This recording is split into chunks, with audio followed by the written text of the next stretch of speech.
mulai ibadah. Sebelum ibadah kita mau satu dalam doa. Saya undang dengan hormat, kita bangkit berdiri semua. Segala puji, hormat, dan syukur hanya bagi nama Tuhan Yesus. Terima kasih Tuhan, Kau sungguh baik, sangat baik, bahkan terlalu baik. Kami bangga punya Allah seperti Engkau. Kami bangga punya Allah yang hidup, Allah yang penuh kasih, Allah yang punya keajaiban bagi kami. Terima kasih Tuhan, kami boleh bersyukur buat sore hari yang indah ini Tuhan Yesus. Kami boleh ada di tempat ini semua karena anugerah Tuhan. Terima kasih Tuhan kalau ibadah dari jam 9, jam 11, jam 1, jam 3 sore ini Tuhan. Kami boleh merasakan urapan Tuhan, lawatan Tuhan. Tuhan, sore hari ini kembali kami minta urapi kami semua kembali Tuhan yang ambil bagian dalam pelayanan. Baik itu dari Aser, singer, song leader, pemain musik, soundman, multimedia, Tuhan urapi dan memberkati. Ikat terus kami Tuhan dengan tali kasih-Mu, tarik kami dengan tali kesetiaan-Mu, sehingga motivasi pelayanan kami hanya untuk menyenangkan hati Tuhan.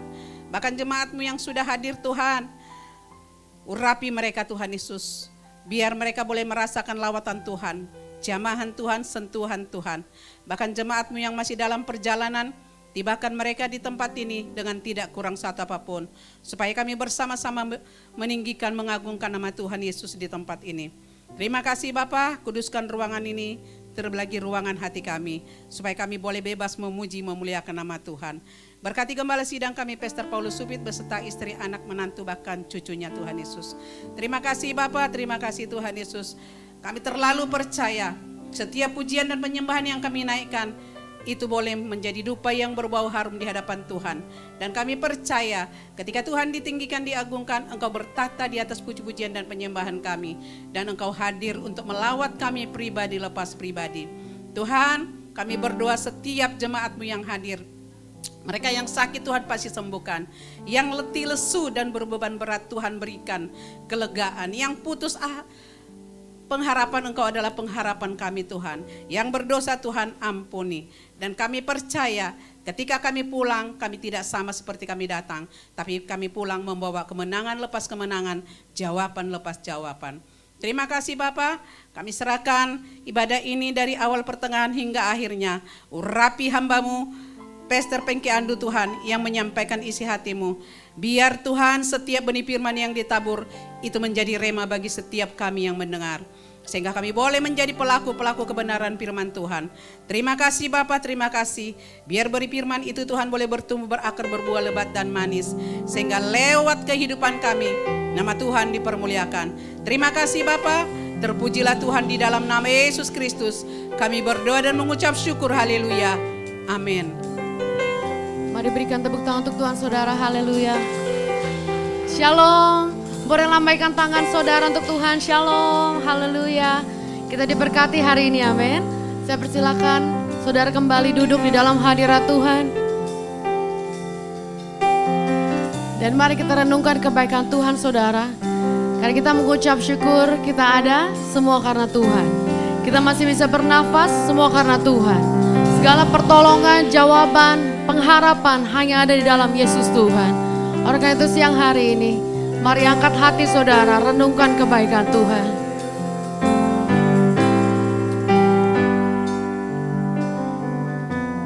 Kamu mengucap syukur Tuhan. Terima kasih untuk segala kebaikan-Mu. Terima kasih untuk segala kesetiaan-Mu. Terima kasih Tuhan, kami mengucap syukur.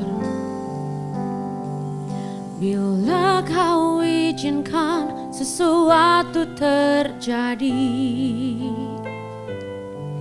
ku percaya semua untuk kebaikanku. Katakan saudara, bila nanti telah tiba waktumu, ku percaya kuasa-Mu memulihkan hidup. Sekali lagi katakan Tuhan, bila Kau izinkan sesuatu terjadi, ku percaya semua untuk kebaikanku. Bila nanti telah tiba waktumu, ku percaya kuasa-Mu memulihkan hidup. Katakan jemaat Tuhan, waktu Tuhan pasti yang terbaik. Walau kadang tak mudah dimengerti, lewati cobaan, ku tetap percaya waktu Tuhan pasti yang katakan dengan iman, waktumu ya Tuhan. Waktu Tuhan pasti yang terbaik. Walau kadang tak mudah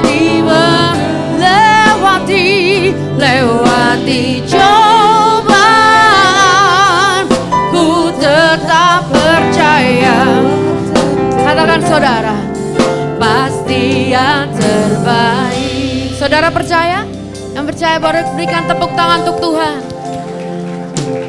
Bila Kau izinkan sesuatu terjadi, jemaat Tuhan saja naikkan pujian ini. Ku percaya semua untuk kebaikanku.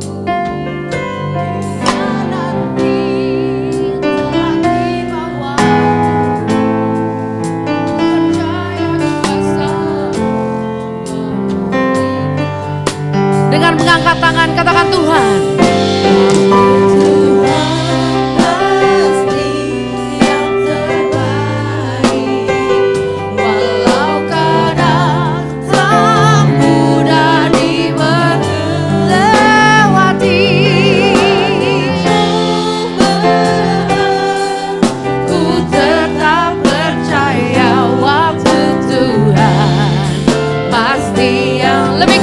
katakan Tuhan, waktumu, waktu Tuhan pasti ya Tuhan. Oh ya amin. Lewati cobaan, ku tetap percaya waktu Tuhan pasti yang terbaik. Di dalam segala keadaan, kita percaya bahwa Tuhan pegang kendali, amin. Di dalam segala situasi dan keadaan saudara, walaupun tidak baik, tetapi kita percaya semuanya pasti akan lewat. Karena Tuhan tidak pernah mendatangkan kecelakaan bagi saudara, tidak pernah mendatangkan kesakitan untuk saudara, tetapi Tuhan mendatangkan kedamaian. Biarkanlah sore hari ini saudara, melalui mulut, bibir, lidahmu, engkau mau memuji Tuhan di dalam segala keadaanmu. Yang mengasihi Tuhan boleh katakan amin. Boleh kita sekali lagi ya, kita angkat pujian di hadapan Tuhan. Kita yakin dan percaya bahwa semuanya pasti akan baik. Katakan semuanya akan baik. Keluarga saya akan baik. Finansial saya akan baik. Karena masa depan saya di tangan Tuhan. Yang mengasihi Tuhan, boleh mengangkat tangan saudara. Katakan Tuhan, waktu Tuhan pasti yang terbaik. Dengan iman, katakan saudara, katakan waktu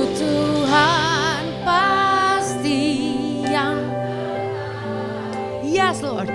Walau kadang Engkau dengar kami Tuhan. Lewati cobaan, ku tetap percaya waktu Tuhan. Saya mau undang bangkit berdiri. Mari angkat imanmu, dua tangan tuntut Tuhan, katakan. Waktu Tuhan pas, penuhi baitnya. Penuhi baitnya dengan imanmu, dengan percayamu. Walau kadang, ya Tuhan. Walau kami tak mengerti, kami Tuhan mengerti. Lewati jalan kami Tuhan. Yes Lord. Sekali lagi. Mari angkat tanganmu tinggi untuk Tuhan, katakan Tuhan. Waktu Tuhan pasti yang terbaik. Ya Tuhan datang. Oh, haleluya. Lewati cobaan, ku tetap percaya waktu Tuhan pasti yang terbaik. Lewati cobaan kami, lewati cobaan, ku tetap percaya waktu Tuhan. Katakan saudara, pasti yang terbaik. Lewati cobaan Tuhan, lewati cobaan, ku tetap percaya waktu Tuhan pasti yang terbaik. Sore hari ini boleh angkat tangan saudara di hadapan Tuhan. Mari angkat tangan, mari bersyukur, katakan terima kasih Tuhan. Kami ucap syukur, terima kasih Tuhan, karena waktumu yang terbaik. Engkau sangat baik untuk kehidupan kami. Kami ucap syukur Tuhan, yang penuh dengan kebaikan hanya Engkau Tuhan. Mari sembah saudara, sembah Tuhan, Tuhan. Haleluya, haleluya. Kami ucap syukur Tuhan. Terima kasih untuk kebaikan-Mu Tuhan. Terima kasih untuk kesembuhan-Mu Tuhan. Engkau baik Tuhan, Engkau setia Tuhan.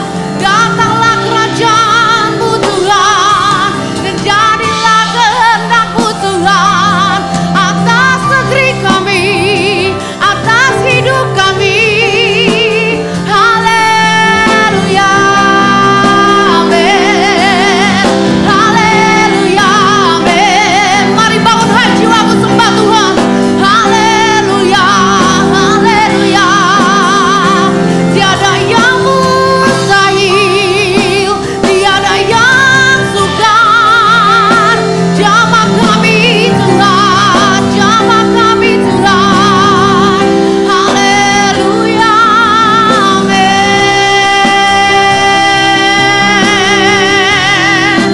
Terima kasih Tuhan.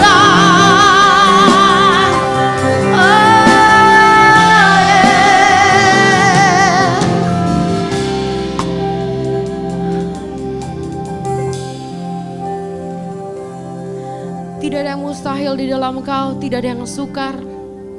Kami mendengar, bahkan kami melihat yang sakit disembuhkan. Kami mendengar, bahkan kami melihat yang sedih dihibur Tuhan. Oleh karena itu Tuhan, sore hari ini kami datang dengan hancur hati. Karena kami butuh Tuhan. Kami butuh Tuhan lebih dari segala berkat. Kami butuh Tuhan dari segala mujizat. Kami butuh Tuhan. Kami butuh sumbernya yang Kau sendiri Tuhan. Karena tanpa Engkau kami tidak bisa lakukan apa-apa.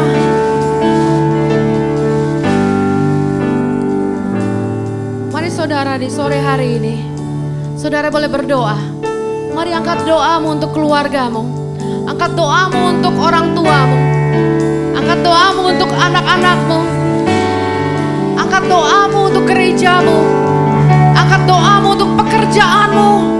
Angkat doamu untuk kotamu. Angkat doamu untuk gembalamu. Dan doakan musuhmu. Berkati mereka. Berkati mereka. Tuhan ada di sini. Tuhan akan sembuhkanmu. Tuhan akan pulihkan. Dan kami mau bergembira kan Tuhan. Katakan berkat untuk hidupmu. Ajari Tuhan, kami bisa merasakan Tuhan dalam wujud keseharian. Ajari kami untuk bisa mengasihi Tuhan lewat sesama kami. Terima kasih untuk rezeki, kesehatan, bahkan gereja di tempat ini. Saat inilah saat yang kami butuhkan. Kami tetap berdoa untuk keluarga yang kami tinggalkan di rumah. Engkau memberkati mereka sama seperti Engkau memberkati kami. Roh Kudus, bawa kami ke dalam satu pemahaman yang jelas lewat firman Tuhan. Kami siap untuk diberkati. Karena doa ini kami alaskan di dalam nama Bapa, Putra, dan Roh Kudus. Di dalam nama Tuhan Yesus Kristus. Amin. Silakan duduk. Selamat hari Minggu, selamat beribadah. Saudara, minggu kemarin dunia diguncang oleh kematian Ratu Elizabeth. Yang saya pelajari dari berita ini cuma dua. Yang pertama, selama Ratu Elizabeth hidup, enggak pernah kedengaran apapun, baik di bidang politik, di bidang apapun. Dia sosok yang tenang. Tapi kenapa setelah dia meninggal, dunia cukup tergoncang? Ini sosok yang hebat, ya. Jadi perenungan saya hari ini adalah education of death. Semua orang harus mati. Tapi kenapa kita takut membicarakan kematian? Bahkan gereja seolah-olah tabu membicarakan kematian. Saudara mau nggak mau, kita harus mati. Tanggal 6 kemarin usia saya tepat 77 tahun. Semuanya sudah saya persiapkan. Jadi hari ini kita akan belajar dari dua hal dulu. Dari Ratu Elizabeth. Pertama tentang pernikahannya. 73 tahun. Gak main-main loh. Dia meninggal dengan usia 96 tahun. Kira-kira 2 minggu yang lalu, saya mendapat undangan sebagai pembicara di kota saya sendiri di Surabaya, yang temanya membuat saya mumet kepala saya, saudara. Temanya Anda tahu? Sederhana, anakku perempuan. Cuman itu aja. Saya disuruh mikir jungkir balik, saudara. Ini tema mau saya apain? Anakku perempuan. Di sini siapa yang punya anak perempuan? Angkat tangan dulu. Sudah dewasa atau masih anak-anak? Dan yang kedua, siapa di sini seorang perempuan? Sebetulnya waktu saya bertanya anakku perempuan, yang perempuan ini kan anak dari seorang ibu. Seharusnya Anda angkat tangan dong. Iya kan? Tapi baik. Saya nggak tahu ya, pendapat ibu dan ayah tentang anak perempuan ini berbeda. Seorang anak perempuan yang dekat dengan ayah, dia akan lebih mudah menjadi istri yang baik. Bukan kebenaran, tapi survei. Seorang anak laki yang dekat dengan faktor mama, dia akan lebih mudah menjadi suami yang setia. Kenapa? Karena anak perempuan belajar merawat seorang laki-laki, mengenal laki-laki. Yang pertama kali dari hidupnya adalah ayah. Dan seorang anak laki-laki mempelajari perempuan pertama kali dalam hidupnya adalah mama. Oke? Itu logika fakta datanya begitu. Saudara, tadi yang angkat tangan, orang tua, Anda ingin anakmu waktu menikah susah? Enggak ada ya? Tapi kenapa jadi susah? Ini yang akan saya bahas. Saudara, rumah tangga itu bukan hanya perjanjian cinta, tapi perjanjian ekonomi yang panjang. Amin. Saya menelurkan pemikiran-pemikiran baru. Sekali lagi, menikah adalah perjanjian ekonomi yang panjang. Jadi kalau saya gambarkan pernikahan itu satu rumah, atapnya adalah moral, spiritual, dan mental. Fondasinya ekonomi, Bu. Kita nggak usah munafik. Cinta itu nomor 30. Ayo suami istri, kalau lagi nggak punya duit, bisa mesra? Coba tolong jawab saya. Tapi tadi ada seorang ibu menjawab tepat, diusahakan. Keren, saya suka pemikiran ibu ini. Jadi pada saat nggak punya duit, keromantisan harus diusahakan. Karena sekarang ini faktor ekonomi terkait dengan kehidupan rumah tangga. Percaya atau enggak? Buktinya, anak perempuan selalu cari laki yang berduit kan? Sedangkan laki yang berduit, cari perempuan yang cantik. Orang tua ingin anakmu hidup bahagia. Carilah pria yang otaknya seksi. Amin. Ngerti? Bukan fisiknya seksi. Sekarang pria otaknya harus seksi.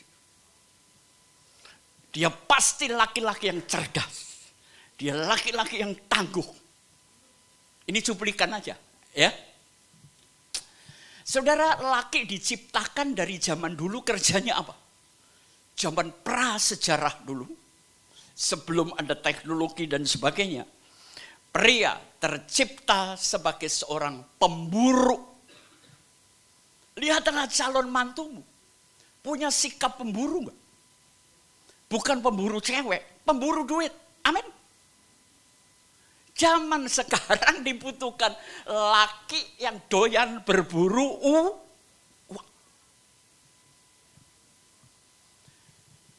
Pemburu itu punya stamina yang bagus, berarti kesehatannya bagus. Pemburu itu punya keterampilan, dan pemburu itu punya keberanian. Sifat laki yang kedua, seorang pemburu harus sabar menanti buruannya. Benar kan? Pria yang sabar, ulet. Dan saya ingin pria yang punya kemampuan bertahan yang luar biasa. Tidak gampang menyerah. Itu sifat-sifat pemburu. Dan yang jelas, seorang pemburu punya keberanian. Teman-teman laki, saya harap Anda punya mental yang seperti ini. Amin. Kalau Anda punya, nggak perlu cari cewek. Cewek nguber Anda. Percayalah. Saya survei di kalangan anak muda. Anak perempuan tuh nggak suka dengan cowok yang gampang dikendalikan. Bener? Oke. Cowok harus bisa mengendalikan. Saudara, saya punya 3 orang anak. Yang pertama usia 53 tahun. Perempuan. Yang kedua 43 tahun perempuan. Yang ketiga terpaut setahun. 42 tahun. Laki-laki. Saya sering ditegur oleh istri bahkan oleh family. Om ini kok kayaknya lebih dekat sama anak perempuan. Kenapa? Oke, saya jelasin. Saya memang tidak mau menunjukkan perbedaan.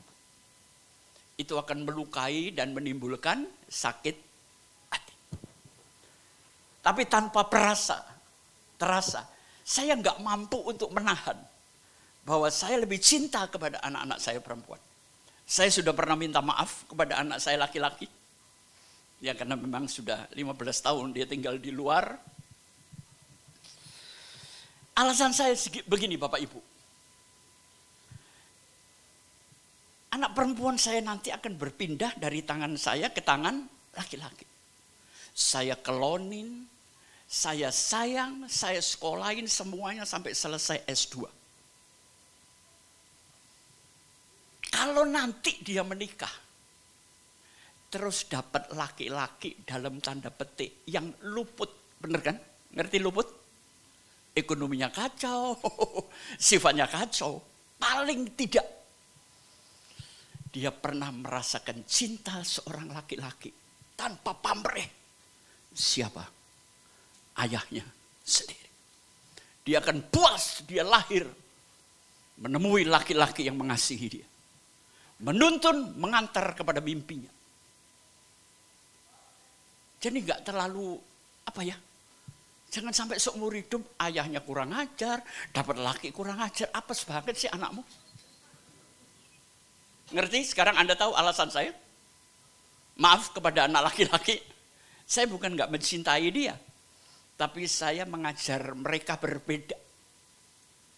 Ya, siap cewek-cewek, jangan cari cowok seksi, sengsara nanti. Cari cowok yang otaknya itu keterangan batin pasti ada. Namanya bahagia juga perlu duit. Saudara nganggap saya pendeta materialistik. Keliru. Minggu depan datang ya jam 11. Saya jelaskan secara lengkap. Dengan tema anakku perempuan. Lengkap. Bagaimana mendapatkan menantu laki dan perempuan yang membuat orang tua tidur tenang. Oke? Dan minggu depan saya jam 11, kebetulan ada seseorang yang luar biasa, yang baru saya tahu minggu kemarin. Dia pernah menang dalam salah satu perebutan Miss di Indonesia ini, tapi bukan Miss Indonesia ya. Dan saya kaget melihat videonya. Selesai pemberkatan, dia dianiaya oleh keluarganya sendiri. Dan nanti dia siap untuk bersaksi di tempat ini. Dia tidak pernah mengorbankan Yesus. Dia tidak pernah mengorbankan cinta dan kasih sayangnya. Mereka pasangan yang serasi. Jadi minggu depan jam 11 mereka siap hadir di tempat ini. Nah, sebelum saya memulai renungan utama, gini, saya dikritik orang, buat apa Pak Pengki mengingat kematian? Anda ingat nggak ingat pasti mati kok. Kita ini wajib mati, woi. Dengerin baik-baik. Dan saudara punya hak mati. Terus saudara mikir saya yang tua ini mati duluan. Belum tentu. Belum tentu. Yang muda-muda bisa ngelewatin saya, cepet-cepetan.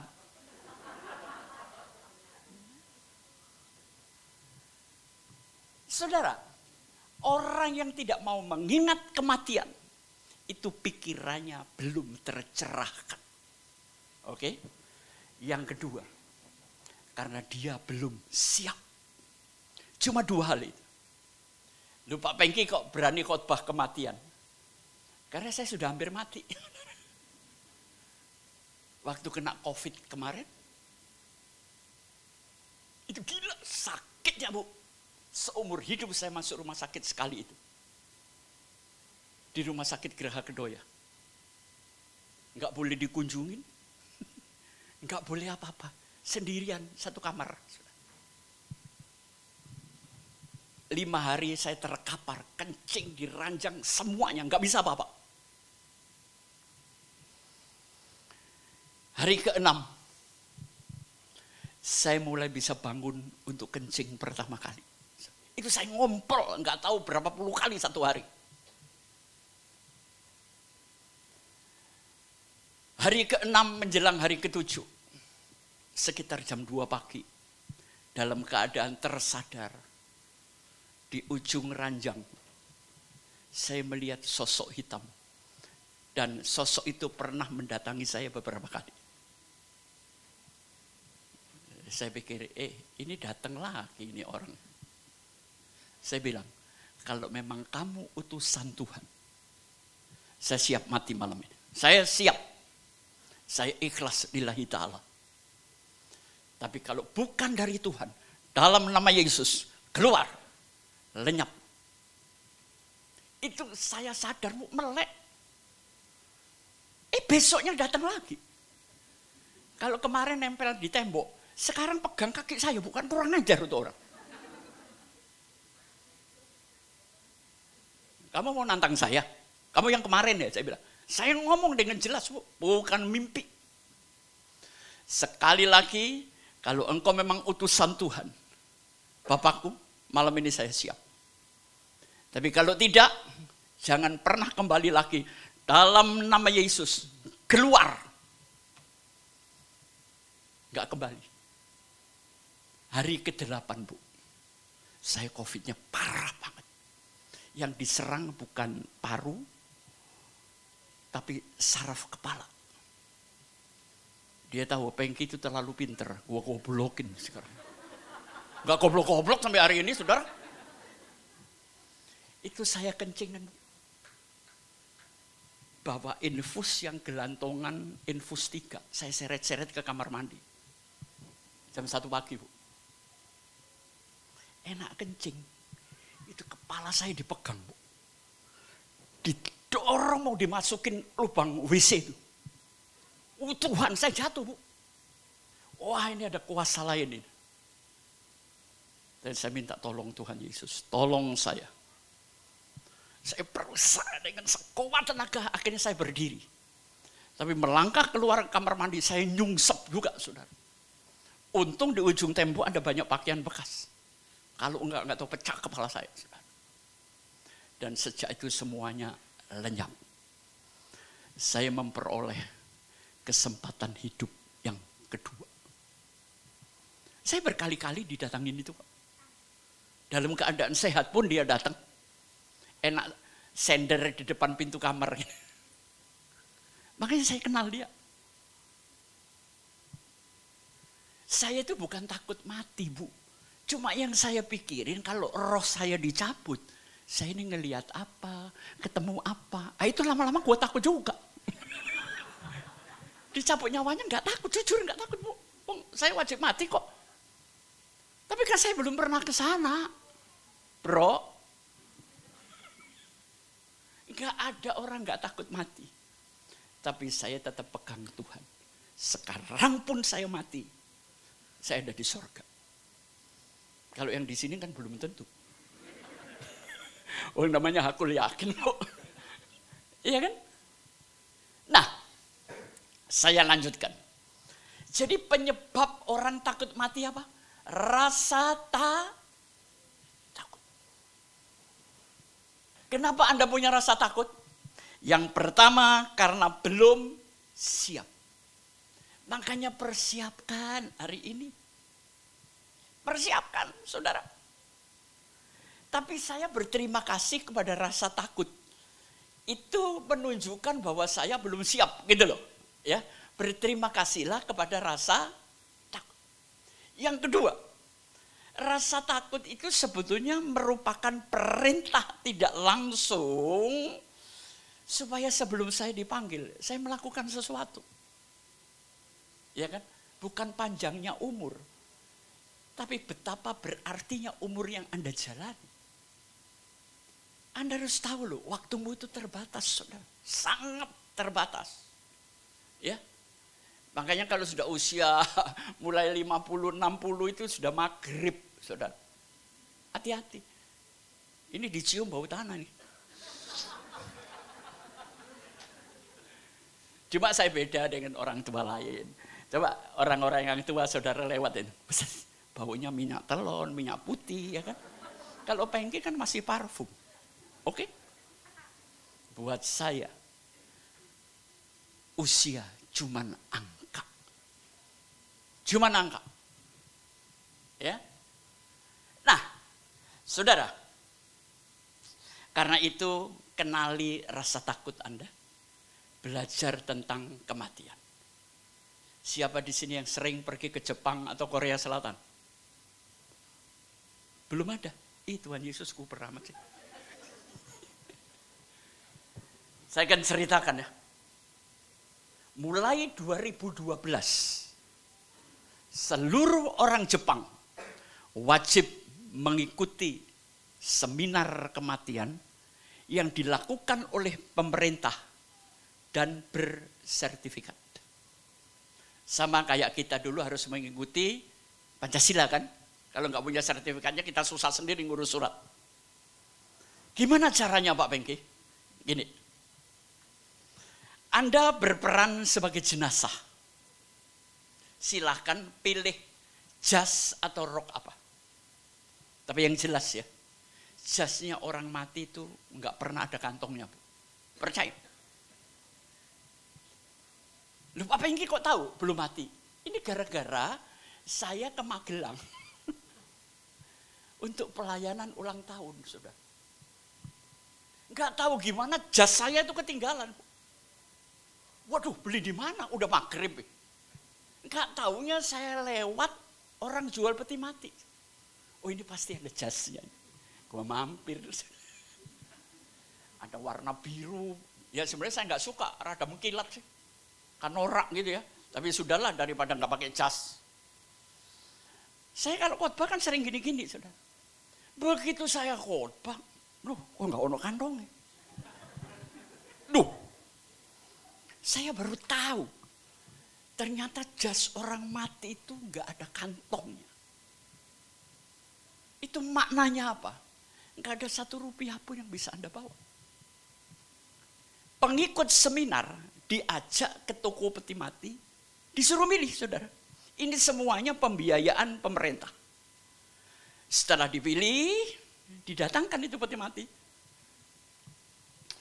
Kemudian dia disuruh menulis surat wasiat. Terus foto yang akan kamu letakkan waktu ke makam atau di depan peti, Anda persiapkan, saudara. Dan yang ngeri lagi, setelah semuanya selesai, keluarga hadir, kerabat hadir, Anda dimasukkan ke dalam peti mati.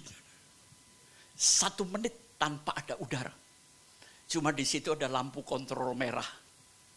Kalau merah berarti nggak tahan, cepat dibuka. Hanya 60 detik. Dan kemudian peti dibuka. Dan dia disuruh bercerita. Apa itu kematian?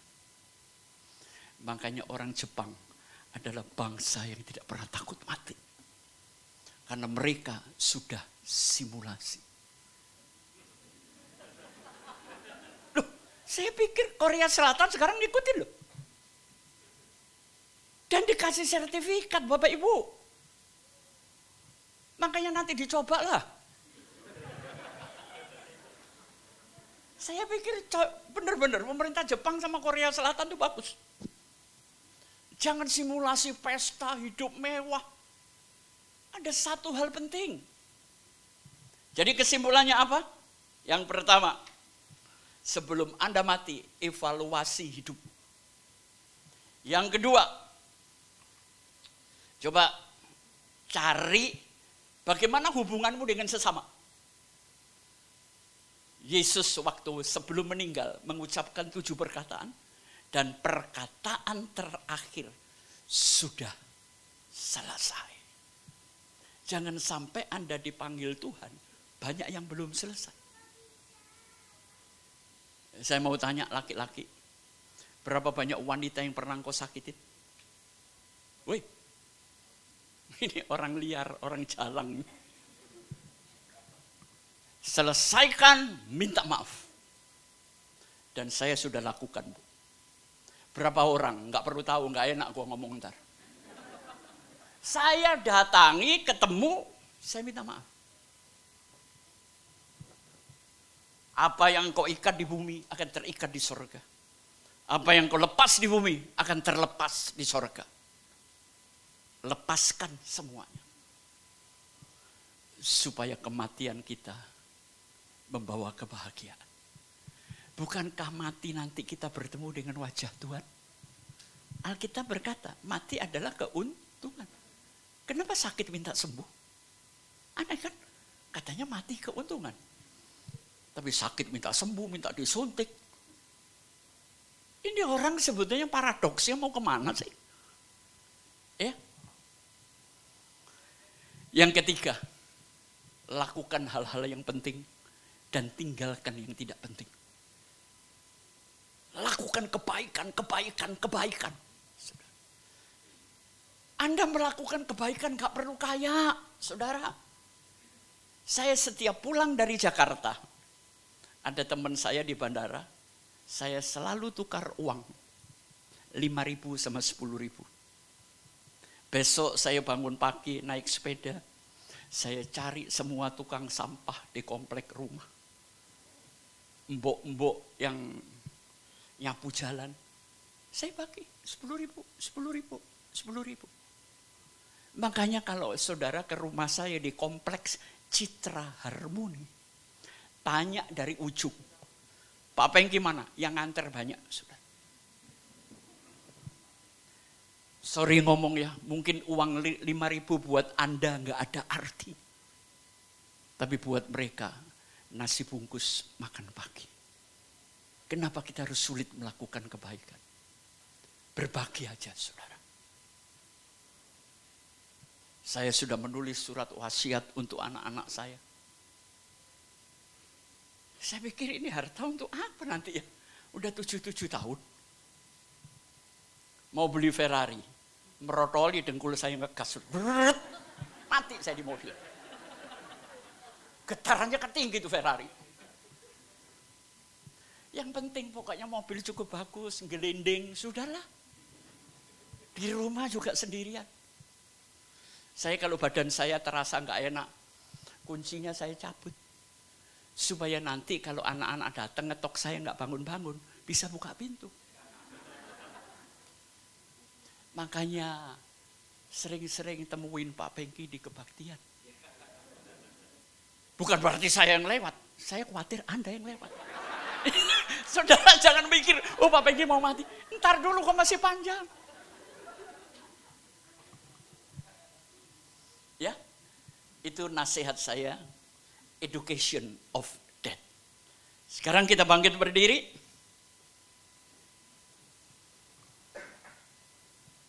Ulangan 34 ayat 1 sampai 8 atau 9. Kemudian naiklah Musa dari dataran Moab ke atas gunung Nebo, yakni ke atas puncak Pisga yang di tentangan Yeriko. Lalu Tuhan memperlihatkan kepadanya seluruh negeri itu, daerah Gilead sampai ke kota Dan. Seluruh Naftali, tanah Efraim dan Manase. Seluruh tanah Yehuda sampai ke laut sebelah barat. Tanah Negeb dan lembah Yordan, lembah Yeriko, kota pohon korma itu sampai Soar. Dan berfirmanlah Tuhan kepadanya, inilah negeri yang kujanjikan dengan sumpah kepada Abraham, Ishak dan Yakub demikian. Kepada keturunanmu lah akan kuberikan negeri ini. Aku mengizinkan engkau melihatnya dengan matamu sendiri, tetapi engkau tidak akan menyeberang ke sana. Lalu matilah Musa, hamba Tuhan itu di sana, di tanah Moab, sesuai dengan firman Tuhan. Lalu dikuburkannya lah dia di suatu lembah di tanah Moab, di tentangan Bet Peor, dan tidak ada orang yang tahu kuburnya sampai hari ini. Musa berumur 120 tahun ketika ia mati. Matanya belum kabur dan kekuatannya belum hilang. Terakhir ayat 8, orang Israel menangisi Musa di dataran Moab 30 hari lamanya. Maka berakhirlah hari-hari tangis perkabungan karena Musa itu. Amin. Silahkan duduk. Manusia yang seperti kita, yang pernah melihat Tuhan, cuman punggungnya hanya Musa. Orang luar biasa kan, bisa melihat punggung Tuhan. Di sini dikatakan, kemudian naiklah Musa dari dataran Moab ke atas gunung Nebo. Ngapain mau mati aja kok naik-naik ke puncak gunung, kayak kurang kerjaan Musa. Saudara, di usia tua, hidup ini harus naik, bukan turun. Amin. Saya nggak bisa melawan usia. Saya sekarang gampang capek. Bayangin, kalau saya mendarat di Jakarta itu tiap minggu, saudara. Bawa koper, kadang-kadang bawa, ya alat-alat lah. Dari turun pesawat sampai ke taksi, itu kan jalannya rata-rata 1 kilometer lebih, saudara. Di dalam gedung, itu panjang banget. Saya nggak pernah mau naik eskalator jalan, enggak mau. Sumber penyakit itu cuma satu, males. Amin. Orang tua berjemur. Amin. Saya selalu jalan kaki, saudara. Sekarang ini naik mobil AC, di rumah AC, berak AC, mati ber-AC. Lama-lama kita gila, saudara. Saya nggak mau. Yang sudah berumur, jangan suka minum dingin. Cepat mati kok. Loh bener. Saya selalu minum hangat. Makanya umur saya panjang, saudara. Saya nggak punya satu penyakit pun. Daging babi, oh gua telan. Kambing gua sikat. Duren, tiap malam kadang-kadang 10 biji saya. Bukan 10 biji gede, 10 butir. Loh Pak, duren kan kolesterol. Kita nih digoblokin orang tua zaman dulu, Bu. Namanya duren itu vegetarian. Dia tumbuh-tumbuhan, bukan daging. Karena zaman dulu itu duren mahal, dan orang tua dulu yang bagus tuh milik papa. Anak-anak tulangnya aja, itu orang tua zaman dulu. Setelah saya dijelasin dokter, gak apa-apa Bapak Iki. Saya coba, tiap malam 10 biji, 10 biji, 10 hari, sehat. Amin. Tapi jangan siangnya babi kecap, malamnya sate kambing, gak lewat lah gua. Tahu diri. Ya, hari ini babi kecap, 2 hari lagi baru sate kambing, saudara. Saya ini dikasih Tuhan menikmati hidup. Saya di rumah kan jarang, Bu. Mobil siapa yang manasin? Saya nyapu rumah, ngepel rumah, bersihin taman semuanya sendiri. Manasin mobil.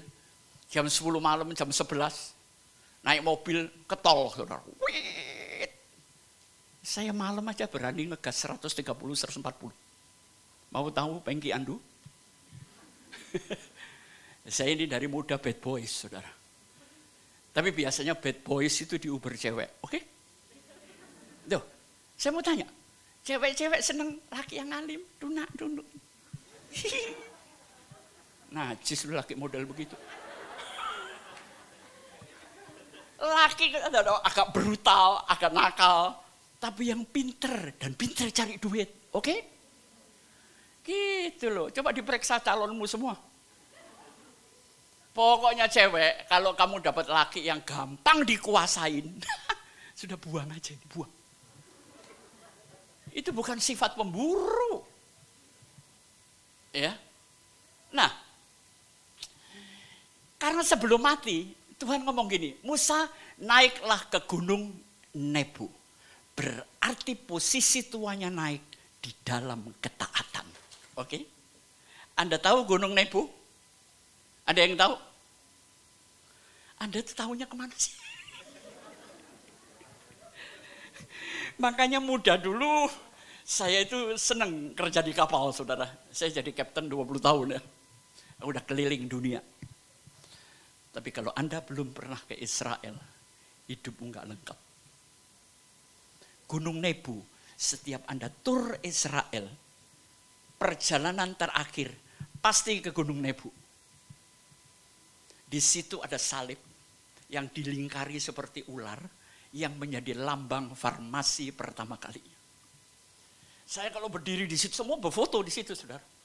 Itu tanah Israel kelihatan semua. Kelihatan. Tuhan ngomong, Musa, kenapa posisi Musa dinaikkan? Supaya bisa melihat. Negeri ini aku janjikan. Ini loh kerjamu Musa. Orang yang posisinya di atas, lebih luas penglihatannya. Benar? Kenapa Anda tidak sukses? Banyak orang melihat, tapi sedikit yang berpikir apa yang dia lihat. Oke? Kuliner itu sekarang hebat. Tai kambing lapisin coklat Van Houten. Enak kan? Apapun bisa dijadiin duit. Saudara. Ya. Saya nggak pernah loh minta anak saya 1 sen pun. Walaupun mereka orang kaya-kaya. Enggak. Nanti nak, kamu ngerawat papa kalau papa udah jatuh. Puk! Nah itu waktumu ngerawat. Kalau sampai enggak aku mati, gue cekek dulu satu-satu. Enggak, saya mengasihi anak-anak saya, saudara. Saya jadi orang tua, tidak pernah mau merepotkan. Dengar orang tua, anak itu bukan dana darurat. Amin. Jangan sampai Anda berpikir, anak banyak Pak, banyak rezeki, entar tua numpang anak. Dibunuh lu sama menantu lu. Walaupun tua, tetap produktif, bisa menghasilkan uang. Amin. Itu nasihat saya, cari laki yang model begitu. Cuma tinggal saya, lainnya enggak ada. Saya orang keras, saudara, dalam prinsip hidup. Tapi saya orang yang enggak tegaan sama orang. Ya, saya enggak tegaan. Jadi Tuhan memperlihatkan, ini loh karyamu Musa selama 40 tahun. Naik lagi ayat yang kedua. Ya, ini cuma hasil karya Musa selama melayani. Ketiga, keempat. Nah, dan berfirmanlah Tuhan kepadanya. Inilah negeri yang kujanjikan dengan sumpah kepadamu, Abraham, Ishak, Yakub, demikian. Kepada keturunanmu lah akan kuberikan negeri ini. Perhatikan, aku mengizinkan engkau melihatnya dengan matamu sendiri, tetapi engkau tidak pernah akan menyeberang ke sana. Saudara, cucu saya ada 4. Sejak lahir sampai hari ini, saya sudah minta izin kepada orang tuanya. Biaya sekolah, upah yang tangguh. Supaya saya punya tekanan, saya punya beban, dan saya tetap aktif. Amin. Saya nyekolahin 4 cucu saya, saudara. Gak main-main, mulai beli susu dari bayi, sampai hari ini. Tapi ayat ini berkata, engkau akan melihatnya, cucumu tumbuh Pengki. Tapi belum tentu engkau akan menikmati saat dia menikah nanti. Ya mudah-mudahan saya ngelihat ya. Lah kalau butuh 15 tahun lagi saya nggak mau urip panjang-panjang, saudara. Saya mau hidup panjang kayak Ratu Elizabeth gitu loh. Nggak pakai sakit, amin. Ya kalau kayaknya sih nggak mungkin, gua gila kalau ngimpi kayak gitu. Iman si iman, kepingin jadi menantunya Ratu Elizabeth, itu wong gendeng, sudah.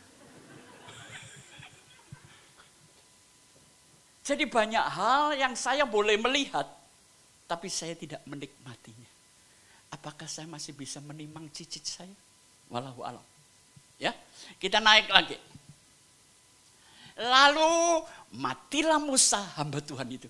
Kenapa sih hamba Tuhan kok mesti ditulis? Bahwa yang Musa mati, udah plak. Karena Tuhan ingin tahu identitas saudara waktu mati.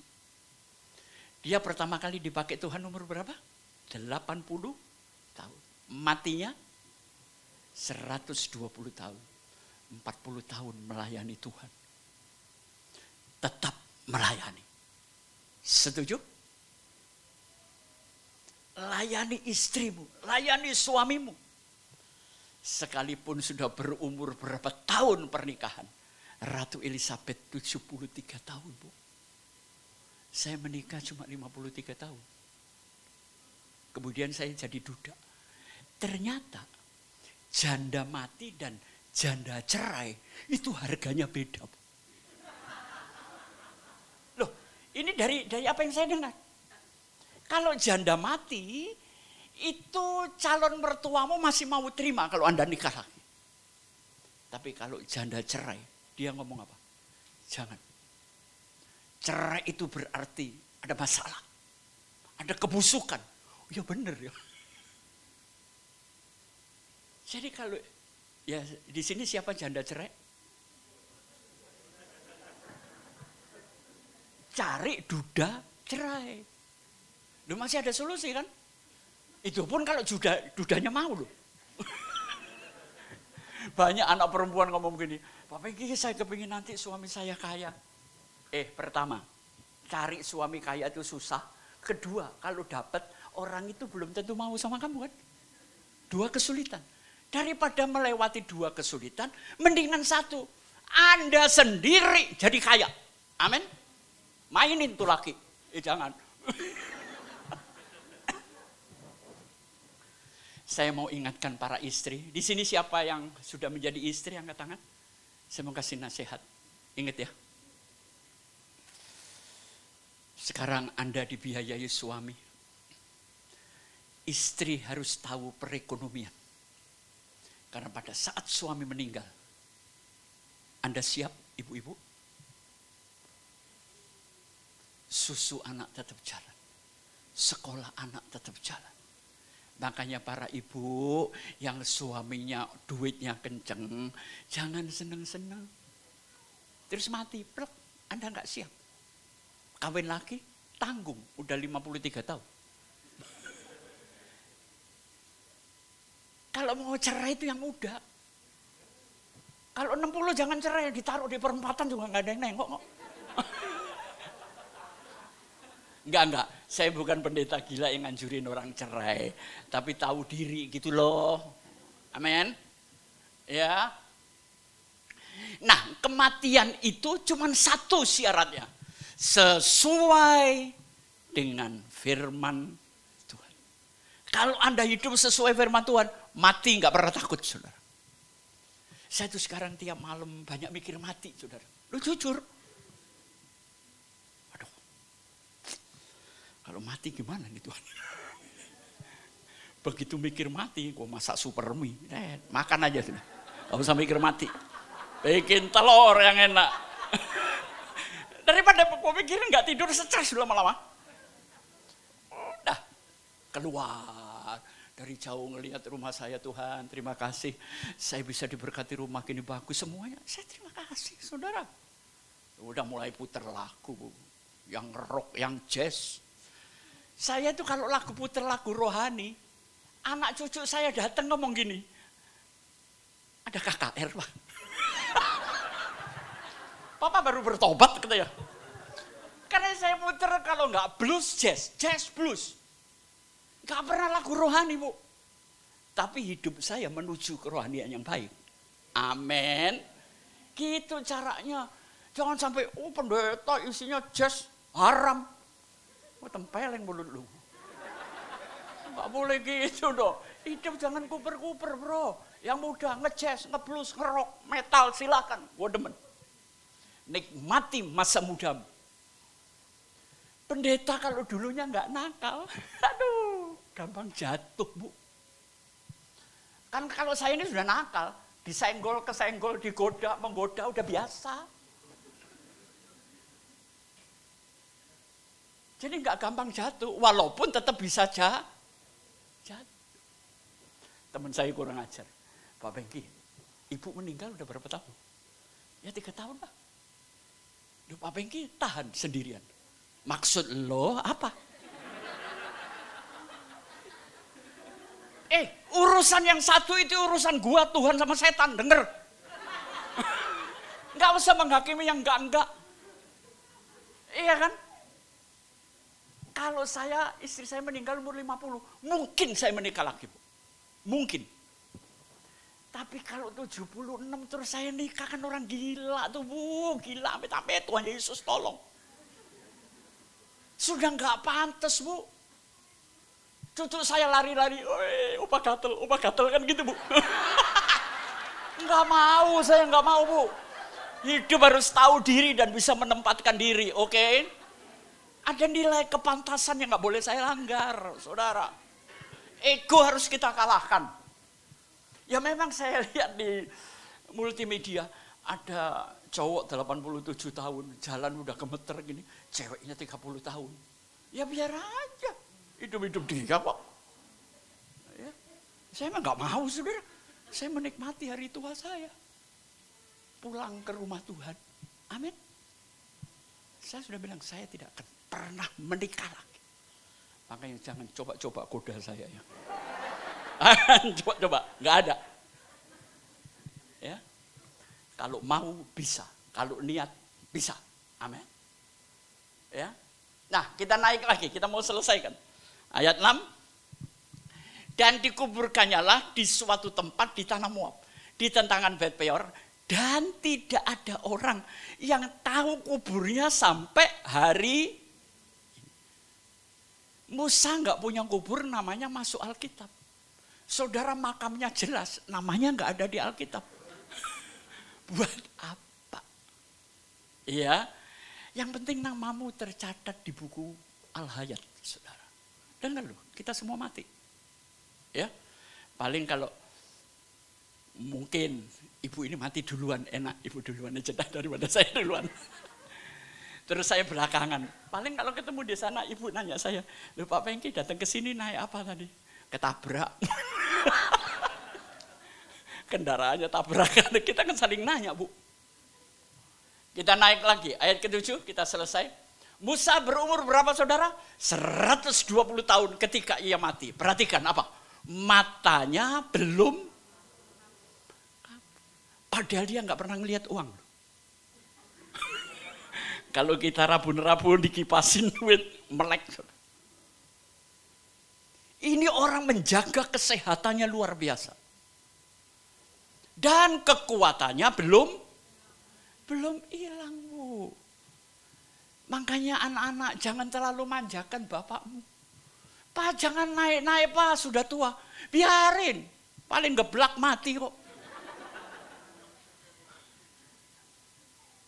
Sudah, laki-laki jangan pernah cengeng sama hidupmu.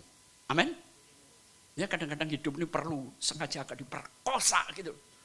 Supaya punya mental yang luar biasa. Kekuatannya belum hilang. Padahal zaman dulu nggak ada vitamin, nggak ada apa, nggak ada refleksi. Tapi hebat Musa nih. Jalan di padang gurun. Saudara dipijetin tiap hari. 2 tahun lumpuh, stroke. Jangan terlalu banyak dimanja. Ya. Ayat 8. Orang Israel menangisi Musa di tanah Moab berapa puluh hari saudara? Berarti dia sosok yang dicintai rakyat. Saya perhatikan di rumah duka ya. Banyak benernya sih. Kalau ada orang tua meninggal, terus anak itu nangisnya paling gila. Itu paling kurang ajar itu anak. Loh bener, dia nyesel. Kalau Anda merawat dengan sungguh-sungguh, ya sudah. Saya rela, bener kan? Jadi ingat, waktu kita terbatas, hormati orang tuamu, sayangin keluargamu. Saya bukan bicara kematiannya, tapi makna dari sebuah kematian. Ya, berkabung 30 hari berarti mereka merasa kehilangan. Jangan sampai suamimu meninggal, kenapa nggak dulu-dulu sih Tuhan, kok baru sekarang? Ya, ayo. Sebelum Anda meninggal, jadilah sosok yang dicintai dan mencintai sesama. Oke, silakan multimedia supaya lebih jelas.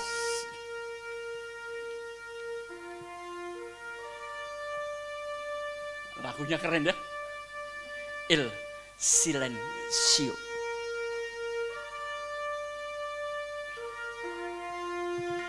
Jadi Anda saya latih menghadapi semuanya.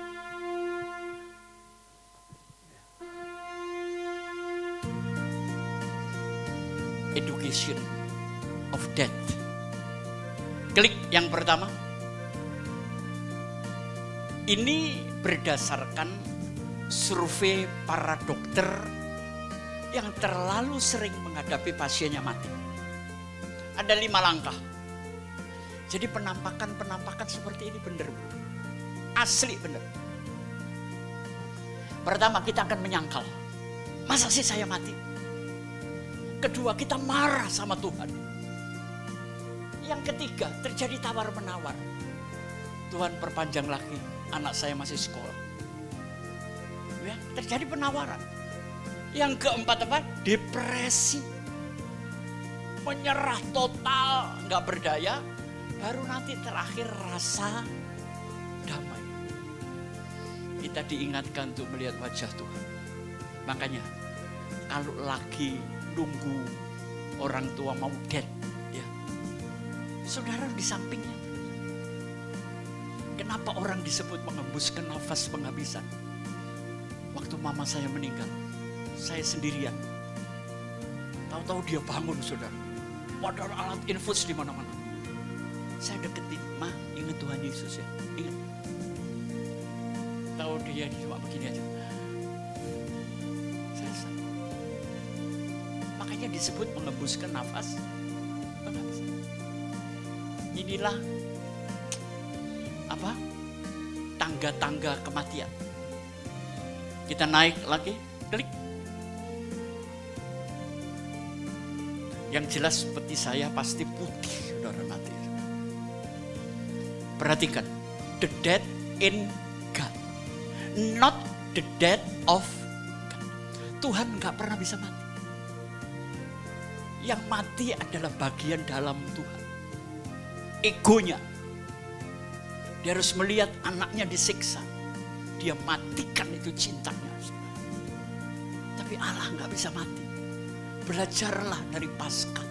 Matikan ego. Matikan kepentinganmu. Ya, kita naik lagi. Klik. Karena itu kita dihidupkan di bumi bukan untuk memiliki sesuatu. Tapi mengelola apa yang Anda miliki. Yang perlu dikelola apa? Kepribadian Anda, pikiran Anda, emosi Anda, tujuan hidup Anda, dan hubungan dengan sesama. Kelola dengan baik, supaya jangan hidup dibenci banyak orang, saudara. Kita naik lagi. Dedication of calling and purpose. Fokuskan hidupmu kepada panggilan Tuhan di tengah pekerjaan Anda. Dan kemudian punya tujuan yang jelas terhadap hidup ini. Ya. Kita naik lagi. Saudara, saya paling suka gambar-gambar seperti ini. Kasih ayah, kasih mama, cepat tanggap. Ya, punya tanggung jawab yang luar biasa. Kita naik lagi. Saya punya banyak video-video karena istri ini menangis, belum tentu dia pulang hidup, saudara. Berikan waktu untuk keluarga. Berikan sekali lagi. Dengarkan khusus para pria ya. Laki-laki yang tidak suka pulang ke rumah. Pasti laki-laki itu gak suka masuk surga. Percaya. Loh. Karena rumah adalah surga. Hari Senin itu hari bahagia saya. Saya pulang ke rumah, telepon cucu, bersihin rumah, ngepel semuanya. Ya, saya masih ngepel, Bu. Masih cuci mobil, semuanya sendiri saya. Sampai tetangga kadang-kadang banyak ngirimin makanan.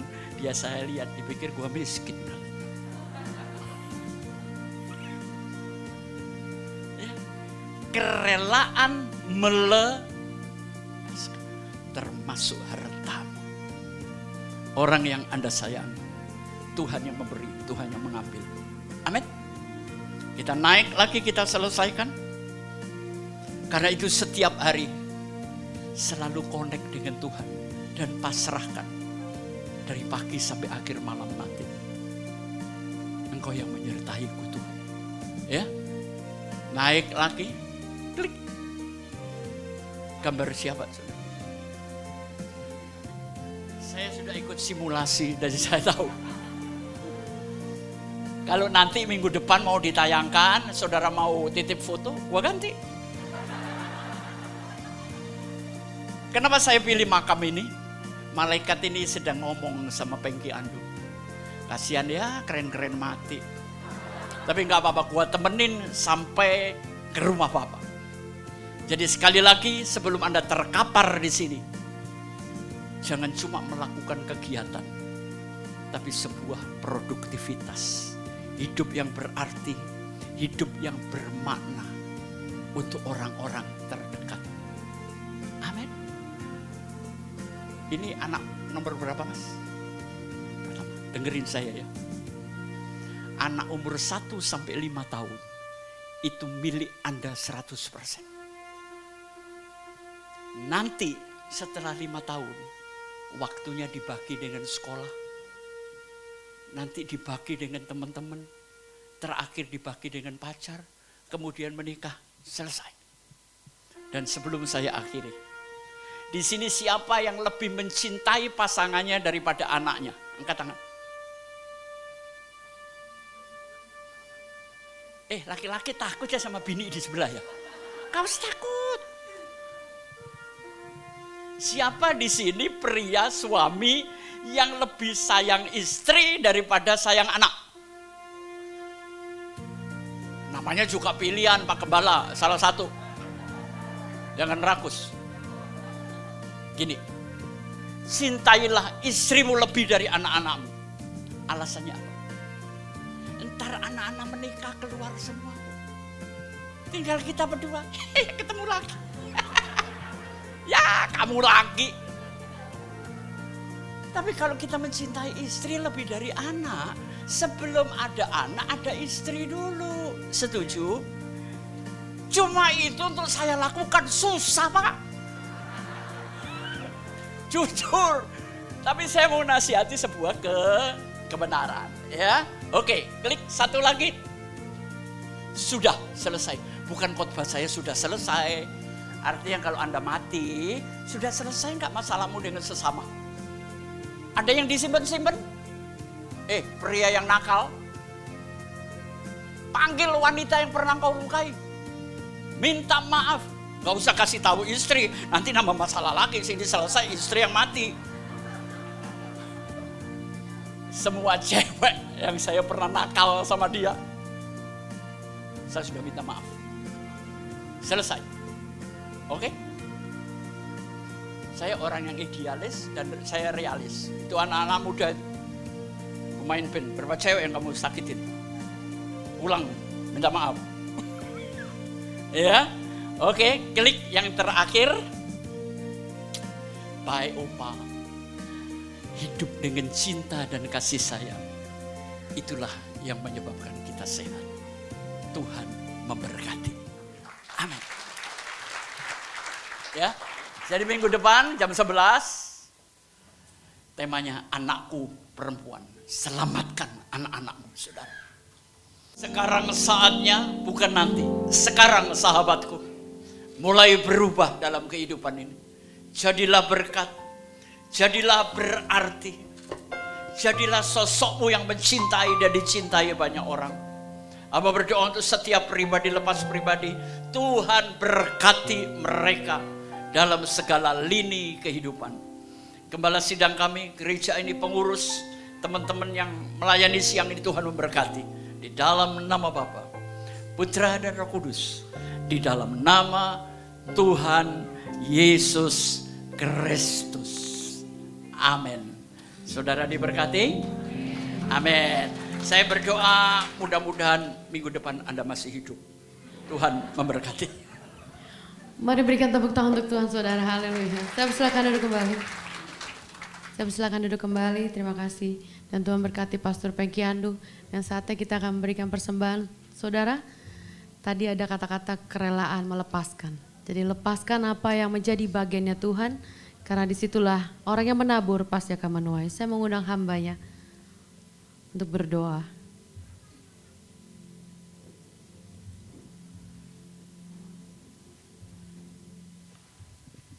Bagi Bapak Ibu yang belum mendapatkan amplop coklat, boleh melambaikan tangan. Para pelayan Tuhan akan memberikan. Ada lagi? Mohon lambaikan tangan lagi. Ya, di tengah. Sementara boleh yang mau memberikan menggunakan QR code juga bisa. Udah. Mari kita bersatu dalam doa. Bapa, terima kasih untuk ibadah hari ini, firman dan kebenaran-Mu yang telah disampaikan oleh Bapak Pendeta Pengki Andu. Sungguh sangat memberkati kami, kiranya segala kebenaran yang disampaikan kepada kami dapat memperbaharui pribadi kami lepas pribadi, sehingga kami menggunakan hidup kami dengan sebaik-baiknya seturut kehendak-Mu. Terima kasih juga sudah memberkati kami dari hari-hari kemarin dan sampai hari ini, mencukupkan kehidupan kami. Sebentar ya Bapa, kami hendak mengembalikan sebagian dari berkat-Mu untuk kami tabur melalui gereja ini untuk dikelola seturut dengan kehendak-Mu untuk pelebaran kerajaan-Mu. Kami siap memberi ya Bapa dengan segala kerelaan hati, dengan sukacita. Sama-sama kita katakan amin. Selamat memberi, kita memberi yang terbaik, memberi dengan sukacita dan memberi dengan kerelaan hati. Baik, saudara, mungkin di HP saudara sudah dihubungi oleh kantor, ya. Kemarin saya sudah katakan kita akan melakukan pendataan ulang. Jadi Pak Pengki jangan kemana-mana dulu ya Pak Pengki ya. Oke. Jadi bagi saudara yang sudah dihubungi mohon respon. Saudara bisa melihat mungkin ada dari WA atau SMS dari gereja. Kiranya saudara bisa merespon WA dan SMS yang kami kirim, supaya kami tahu bahwa saudara masih terhubung dengan kami. Bila mana ada saudara yang belum dihubungi, kami mohon saudara yang kerjasamanya untuk menghubungi. Kami mohon menghubungi kantor, nomor telepon gereja ya. Nomor telepon gereja di 0878 6700008, 0878 6700008. Saudara menghubungi kami dengan memberikan nama saudara supaya kami bisa mencantumkan dan kami bisa melakukan pendataan ulang dengan baik. Dan nanti kemarin kita mau launching karena memang sebetulnya kita sudah punya aplikasi, cuman kita belum launching, udah keburu COVID. Dan ada usulan kita harus juga keluarkan kartu, tadinya cuman lewat aplikasi tapi kita akan keluarkan juga kemungkinan kartu. Jadi kami mohon kerjasamanya dari saudara untuk bisa terhubung dengan kami dengan merespon WA atau SMS kami. Baik, itu saja. Boleh Pak Pengki maju ke depan, ini suhu saya. Tepuk tangan dulu buat Tuhan Yesus yang luar biasa. Dari pagi kita merayakan ulang tahun Pak Pengki. Ini juga dari jemaat Pak, kuenya non-stop, boleh. WL-nya boleh ya, nyanyi. Ya. Saya berdoa ini bukan roti terakhir saya. Happy birthday To you. Saya undang kita semua bangkit berdiri. Birthday to you. Happy birthday, happy birthday, happy birthday to you. Happy birthday To you. Happy birthday to you. Happy birthday, happy birthday, happy birthday to you. Mari kita tundukkan kepala. Saya minta seluruh jemaat Tuhan, pelayan-pelayan mengarahkan tangan ke depan. Kita akan berdoa untuk hambanya. Bapa kami yang di surga, terima kasih hari ini kembali kami semua keluarga besar GBI Rem boleh merayakan hari ulang tahun hamba-Mu yang luar biasa. Tuhan, Kau pakai sudah lebih dari 30 tahun di tempat ini, di gereja-Mu. Tuhan, terima kasih. Kami banyak belajar dari hamba-Mu. Kami diberkati lewat pelayanan hamba-Mu. Tuhan, terima kasih. Dengan bertambahnya lagi usia, hamba-Mu tidak lagi muda, tapi kami melihat karya-Mu yang luar biasa. Kasih karunia-Mu yang besar, berkat-Mu yang melimpah-limpah. Terima kasih. Dan kiranya Tuhan terus pakai hamba-Mu lebih dan lebih lagi. Berkati kehidupannya, keluarganya, anak, mantu, cucunya, semuanya diberkati. Terima kasih. Dan biarlah terus hamba-Mu boleh melayani Engkau Tuhan, sampai Engkau datang pada kali yang kedua. Berikan terus juga umur panjang. Terima kasih Tuhan, kalau hari ini kami masih diberikan kesempatan merayakan hari ulang tahun hamba-Mu Pastor Pengki Andu. Terima kasih. Kami serahkan Tuhan hamba-Mu, hidupnya, langkahnya ke dalam campur tangan-Mu. Terima kasih. Kami memberkati hamba-Mu dalam nama Tuhan Yesus. Dan sebentar kami akan akhiri ibadah di tempat ini. Kami percaya Tuhan, ibadah kami hari ini bukanlah ibadah yang biasa-biasa, tapi ibadah yang mendatangkan kuasa Tuhan. Tidak ada satupun kami dalam ruangan ini yang tidak diberkati. Semuanya sudah diberkati. Karena itu kami arahkan mata hati kami mengangkat kedua belah tangan kami tinggi di atas kepala untuk menerima berkat.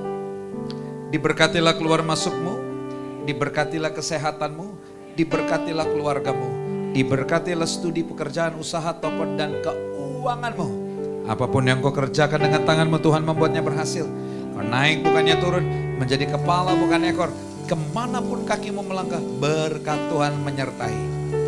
Sekarang, terimalah berkat-berkat yang luar biasa ini daripada Allah Bapa. Cinta kasih yang sempurna dari Tuhan kita Yesus Kristus, persekutuan dengan Roh Kudus yang menuntun, memimpin, menyertai kita mulai saat ini sampai selama-lamanya. Kita yang diberkati sama-sama katakan, amin. Saya minta Pak Pengki di depan, supaya orang-orang, supaya kita semua bisa ngucapin selamat ulang tahun ke hambanya, Pastor Pengki Andu. Kita angkat pujian ini. Happy birthday.